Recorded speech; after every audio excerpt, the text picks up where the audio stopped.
Talking of rights to development and participation, at what age do we engage a child into these? When can my child decide to choose a religion, for example? As practitioners of child rights, we have established that issues of child rights starts all the way from conception. A child who is still in the womb of the mother can feel what is happening. A child who is still in the womb of the mother can also be affected by the behaviors of the parents.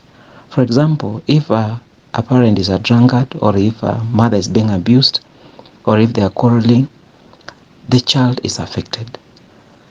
And this is biblical. If you refer to the Bible, you hear when Mary and Elizabeth met, the child in the womb of Elizabeth leaped. So for us, we keep on saying that we need to recognize the rights of the child from conception. You ask a question, at what time do children enjoy their right to development and participation? This is basically depending on the evolving capacities of the child. Again, we've worked with children for a very long time. I've worked with children since 1994. And it depends. Children, even who are 3 years, if they can be able to express themselves, there's a way they express themselves. They might not be talking, but maybe through their actions, or through crying, or through asking things. The way they are socialized very early, they are able actually to also be able to start indicating you, telling you what rights they are not enjoying and where you think they are being abused. But basically, for issue of child participation, we deal with children from age 7 going up, but it's according to the evolving capacities of the child. If the child is able to mature early enough, as many children are maturing, you might start even at the age of 6 or the age of 5. But mostly for us, for them to make opinions that can be indicated, we start from 7 years, 6 years going, 7 years going up and above. So for us, child rights, it is something which a child needs to grow with. From the time before even they start talking, there's a way you're supposed to see and be able to walk with the child and start making them to be independent as early as that. That way, they need to be very easy for them to realize their rights when they become of age. On the issue of choice of religion, this one again, it's according to the orientation of the parents. We encourage parents to be able to, when the child is at a level where they can reason, their evolving capacities can be measured or can be not seen, where you can discuss them various issues, that they can discuss school issues, they can discuss social issues, they can discuss meals issues. You can start exposing them to the various types of religions that are there. I know as a parent you will want your child to be in a particular religion, but don't block them from learning other religions. And we've established that the Muslims do so well than Christians. Because you will see most of the Muslims, they actually know Christianity because they teach their children Christianity, although they are Muslims. So it is easier for them to make a choice at a particular age whether they really want to belong to a particular religion. But I think as a parent, you need to guide the child. You need to give them all the pros and cons of every religion, but you don't need to enforce your religion on a child. Because if you do it, when they get to teenagers and when they become big, they obviously revolt and go to the religions they have. We've had cases where children who have been raised up as Christians and they become Muslims. We have cases of where children have been raised up as Muslims and they become Christians when they can be able to choose. And this is mostly in their teenage years. Bwana Ekesa, I am a farmer. If my children help in weeding the fruit trees, would that be termed as child labor? There is a very thin line between child labor and child work. Your children helping you to weed the fruit trees can be child work, but it can also be child labor, depending on circumstances. For example, if you inform your child, if they do it during holidays, if they are not going to school, and you inform them that they should go and help you to weed, then that's child work. But again, you make sure that if they are doing it willingly, and if they are doing it according to their capabilities. You cannot, if a child's, for example, maybe the child can only weed for 30 minutes or for 1 hour and then they go away. But if you want them to weed the whole day from morning up to evening, then that turns into child labor. At the same time, We are simply saying that child work is work that enables a child to learn and help the child to know that they'll do that work when they are adults. But it becomes child labor when it's too much for them, when it is beyond their age. And maybe let me just tell you that children are very poor workers because they have never learned how to work.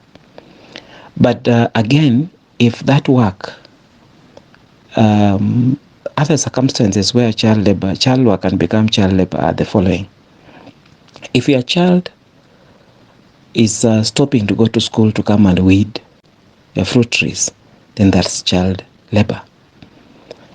If the child coming to weed is interfering with their growth, then that is child labor. But if it is something that the child can do depending on their age and their capabilities, and when they are willing, and when it is not impacting on their life very hard, is only for training, then that's child work.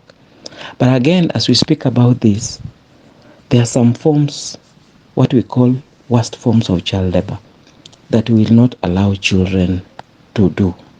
Let me give you an example.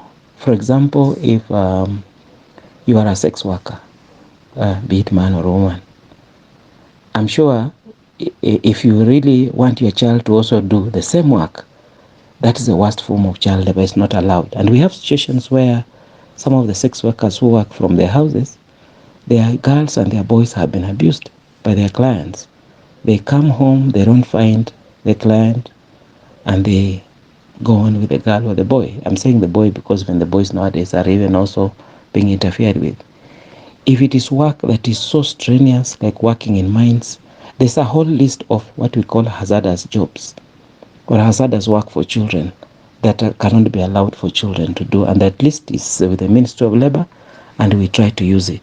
At the same time, what time is the child working? For example, if a child is doing house chores or a house girl, and they wake up at 5 and they're the last one to sleep at midnight. Are there situations where children violate the rights of their parents? How do you go about such from your position as a child defender? I really don't know how children can violate the rights of parents. That is an interesting question that we've never come across, because in most cases, parents are, it's a power issue. I don't know which circumstances a child can have more power than the parent. But I think what you mean is that unless you mean that there are situations where children disobey their parents, because we never teach children about their parents' rights. Parents are duty bearers. We only talk about their responsibilities and what they need to do for the child, because they are mandated by the state, on behalf of the state, to help the bringing of the child. And I don't know, maybe if you are talking about older children who might be disobeying their parents, then maybe there are situations, or if there are children who are on drugs or children who have gotten into bad company. I don't know whether you'll call it abusing parents' rights. The rights of parents can only be abused by the state and by their fellow adults. But we've never had a situation where a parent is complaining that the child is abusing their rights. We haven't come across that. It would be a nice area for us to think through, and even a research area. Or if we have situations that people can tell us, it will be a good area for us to explore. What are some of the success stories of child participation that you could mention? There are many success stories of child participation that I could share. Given that I've been in this area of child participation for quite some time, just to mention but a few, starting with the international level, Kenya, we were among the 4 countries who managed to get children to actually be able to influence the decisions of the UNCRC committee, or the Committee on the Rights of the Child, that listens to, is an 18-member committee that actually hears country reports. We managed to get children to participate from the local level to the national level to the international level. And what we did is that we got 4 children through a participatory process. There were actually 9 children from the then provinces, and themselves they decided to get among themselves to elect actually their representatives, who are 4 of them, and each one of them had a theme that they were discussing. And they went to the committee of experts in Geneva for the first time. The committee had never met with children alone. But again, through our initiative, thank God that the vice chair of the committee was Justice Joyce Aluoch, a Kenyan. We managed to lobby her on the flight and told her, can we have the committee to listen to the children alone for the first time? Because the committee only listens to government and NGOs, and we only have 3 hours for that. So we divided ourselves. We reduced our work for NGOs to 2 hours and left 1 hour for the children. Actually, the children went in first, and for the first time, the committee met with the children alone, and each of them had our own theme that they wanted to raise with the committee about Kenya. One of them was talking about education. One of them was a child who was a pastoralist all the way from Turkana to talk about the life of a pastoralist child. And the other one, Moses, was from Mombasa, is a child who had grown up in a charitable children's institution, a children's home all his life, the challenges they get. And we had an average child from Makini School who was in class 7 by then, just to go and talk about an average child who has parents and the challenges they go through. And when that happened, the committee was moved that the following year they asked us if any of those children was below 18 years so that they can go and write a document on how CSOs and children can participate at the UN level. And since then, from that time, all other countries who present their reports to the committee of experts, now they have as a whole complete session for children to meet with the committee. To us, that's one of the biggest success that we got. At the national level, I could talk about one thing that we did, the children raised. Towards the elections, the second elections of 2013, we got children in Kenya to give us their views about elections and what should happen. And one of the things they raised as children, they actually asked the politicians that when you are doing elections, I know you do it in our schools. And in most cases, when you come to our schools, you break our desks, you steal our books, or you trample on our books when you are running up and down, fighting with each other. So we are asking the government to actually be able to support the schools, that when there are centers of elections, let us have some resources that can be able to help the schools to be able, so that when we resume schools, we don't have a problem that what happened in Kisii, when there were clashes, people ran and stayed in a school, and they were using the desks for cooking. When the children came back, there were no desks for them to use. That has changed, and now IEBC actually has a money that they give to the schools in case of any breakages. At the local level, I'll give you an example of a very interesting child participation that happened in one of our schools, now that you're talking about schools. And it's a school that was actually in the slum. If you know Mombasa very well, Mikindani, there's a big slum next to Mikindani. And the children, we started a club in that school. It was actually started by one of my junior officers. And when they were having a meeting with the children, one of the children collapsed. It was a lunchtime. And then when we asked what happened to the girl, they said he didn't have any meal at home and there was no meal at school.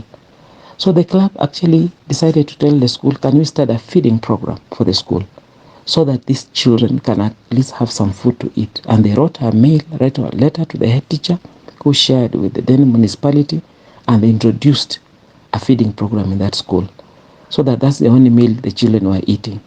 Further to that, later, some development partners were looking for a project to support. And when they went to the county said, let us call you the children who ask what they want. Knowing very well that schools are where we get most children, Bwana Director, how have you collaborated with the schools to enrich your drive? Okay, so this feeding program was introduced in the school. When a developer came around asking to do some community service or CSR for the community, and they approached the Ministry of Education in Mombasa, the officer said, let me call you the children who shall ask what they want. And when they were told there's a developer who wants to support some of the initiatives, the children of that school who had actually asked for a feeding program told the developer they want a new school. The school was one stream of class 1 to 8, and they were very squeezed. So they said the school is so squeezed, we want a bigger school. As we speak right now, that developer managed to put up a school worth 500 million. A whole school with a football pitch, with a theater room, a 3-story building fully stocked, with a perimeter fence that has kiosks for the community and water and toilets. That was an initiative of primary school children, and for us that was the highest level of child participation. Final example I want to give, some of the young children we worked with in the programs. We have a particular example of a young person we worked with from primary school that I got shocked when I went to meet him. And he's the one who reminded me that we taught him child rights when he was small in school. He actually managed to be elected as a member of county assembly. This is the third time, and because of children. I didn't know. When we went to meet him, I thought we were meeting a big leader, but he said, Tim, you taught me child rights when I was in Gawudia primary school. That guy, the MCA for Odanga, he was a child. Because of the focus on children, in his first term, he focused on schools and children and gave them uniform. In the second election, his political party dropped him because they thought he was not popular. He came as an independent candidate, and again, he actually won the election because of what he's been doing with children, and is now serving a third term. So we have many examples.